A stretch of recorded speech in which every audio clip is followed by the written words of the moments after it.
Avian influenza continues to be a problem in the United States.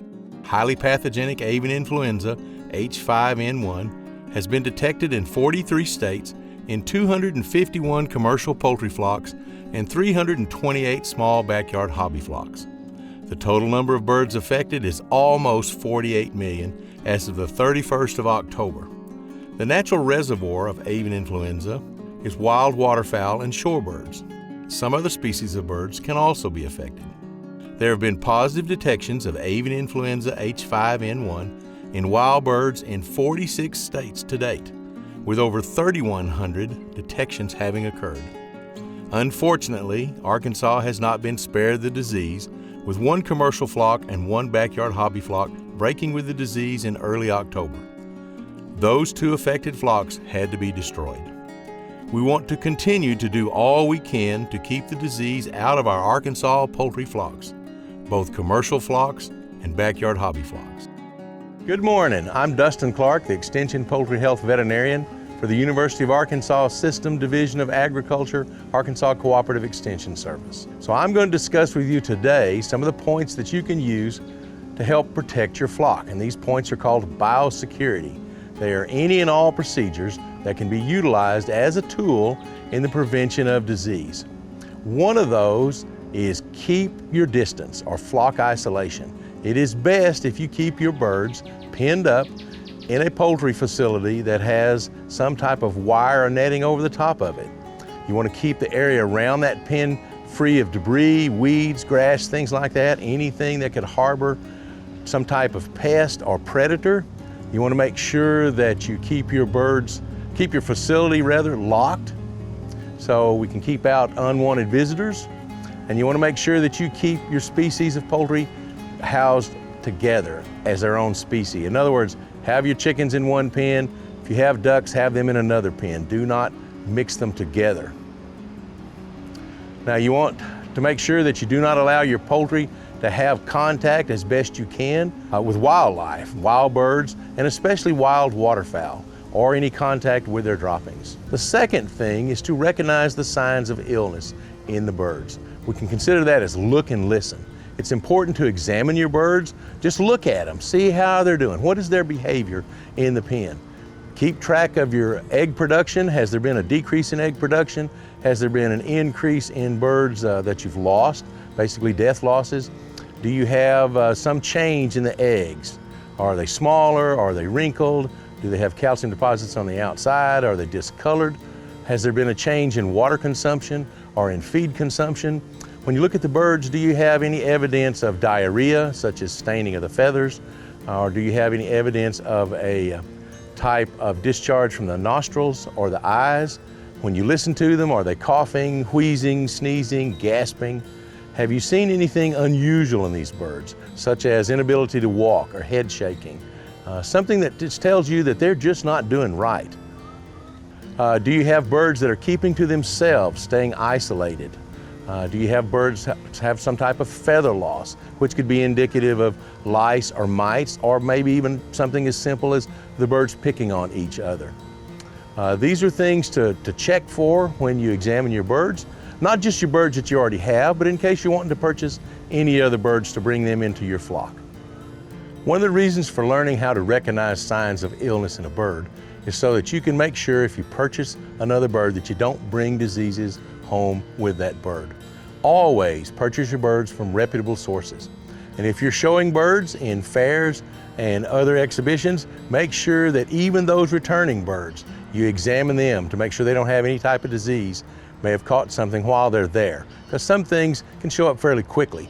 It is important when you bring those new birds and your returning birds back to your premise that you isolate them, quarantine them in an area separate from your other birds.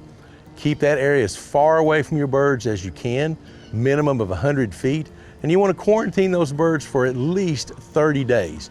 You may see in some of the recommendations it says 3 weeks. That's because most poultry diseases will usually break in that period of time. But 30 days minimum is absolutely the best. And if you can go longer than that, that's even better. You want to make sure that those new and returning birds, that you look at them, you feed them, water them, look at them, last, and then go in the house and clean up. Don't go immediately from there and visit your other birds. You want to make sure to do that to protect your birds.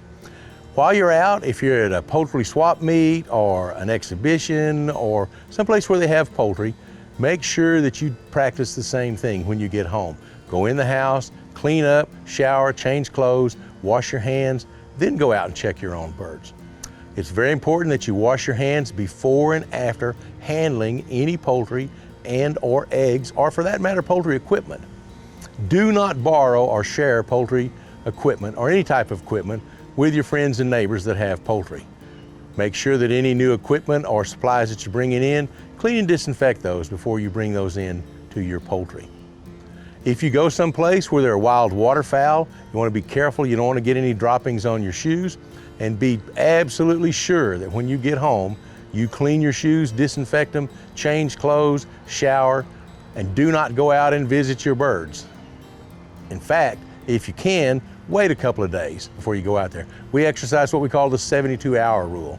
If you're around birds, if it's at all possible, don't go visit any of your birds for 72 hours. And make sure that you clean and disinfect, change your clothes, showers, things like that, before you go out there and visit them.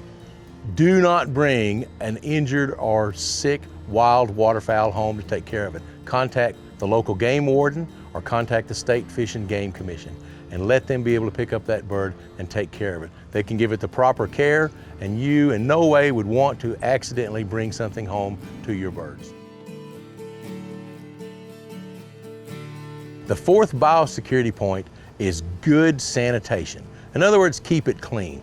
As I mentioned earlier, if you go visit someplace, you want to make sure that you clean your shoes, make sure there's no droppings on them. But we also want to clean and disinfect the area where you keep your birds. It is important to clean your feeders and waterers. Really try to do that at least weekly.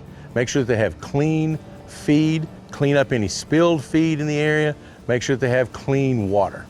You want to keep the area clean of debris and weeds that could harbor predators, and that's going to be an ongoing process, keeping those weeds down.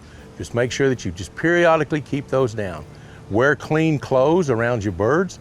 If at all possible, have a dedicated set of clothing or coveralls that you wear just around your poultry. And that includes shoes. Those can be rubber boots, or those can be some other type of shoe, something that you can clean and disinfect. Practice good vermin control. In addition to rats and mice, which can be attracted to the spilled feed, and they can attract snakes, you sure don't want to reach in a poultry nest and it's all scaly in there when you're trying to gather the eggs. Make sure that you practice good fly control. We've had a little problem this year. Well, it's been more than a little problem. We've had a big problem with buffalo gnats and turkey gnats killing poultry. So practice good fly control and practice control of buffalo and turkey gnats. Any areas where you have like little areas that can harbor water, standing water, make sure you clean that up and keep that clean. Drain that water out because we don't want mosquitoes there. Mosquitoes can transmit avian pox, or what we commonly call fowl pox. Wild birds should be excluded from your pens. That's one of the reasons that we suggest having some type of netting over the top of the pen. They can carry diseases in there. There's a couple of things that wild birds can carry, like some of the mycoplasmas. And for sure, we want to make sure that we keep wild waterfowl away from your poultry, since they can carry avian influenza. In addition to keeping wildlife out of your pens, it's important to not let your pets get in there either. Keep your dogs and your cats out of there as well. You want to make sure that you clean your pen regularly. And this is a matter of cleaning out the litter, raking underneath the roosts where we have the droppings. Those droppings can be composted and used in your garden. It's important that you also wash and sanitize your hands before and after handling poultry and eggs. The fifth biosecurity point is visitor control. You want to keep visitors to a minimum. In fact, it's best if you can keep them away completely, or at least restrict them. Someone visiting your birds could accidentally bring in some disease that could infect your flock. So it's important to ask them, have you been around any other poultry? Make sure they haven't been around poultry for 72 hours.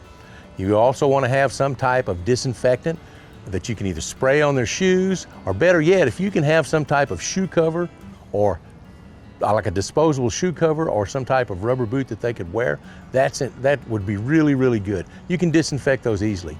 If not, you can use some spray disinfectants on their shoes, or have like a boot station, dip station, where they can dip their shoes in it. That's to make sure that you kill off any pathogen that you could be accidentally carrying in. It's a good idea to have a dedicated pair of shoes for you to wear as well. If you have some type of coverall, you may ask them to put those on. But again, restrict visitor access. Also, make sure you keep your poultry facilities locked. You don't want someone accidentally or inadvertently going in there when you're not around. So keep those facilities locked. The sixth biosecurity point is to get help. If you see something unusual, something that's just not correct in your birds, get help. In fact, you may consider this one as the most important point of biosecurity. You, as the keeper of your birds, you're going to be checking on those birds and looking at them periodically during the day. You will know when something's wrong. If those birds just do not look right, in veterinary medicine we call it ADR, ain't doing right, contact your local veterinarian, contact the state veterinarian, you can contact your extension poultry specialist, contact your county agent. All of those individuals can give you information and help you. There are other sources that you can search out information for. In fact, one of the best ones, we've got a lot of information on it on biosecurity. We've got some videos there and other points, is the Arkansas Cooperative Extension Service, www.uada.edu.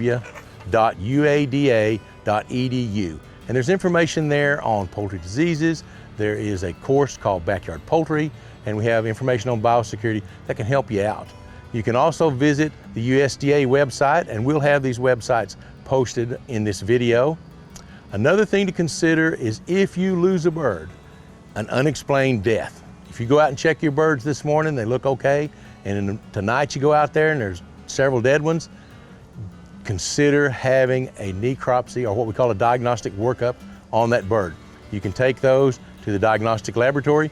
Every state has a diagnostic laboratory.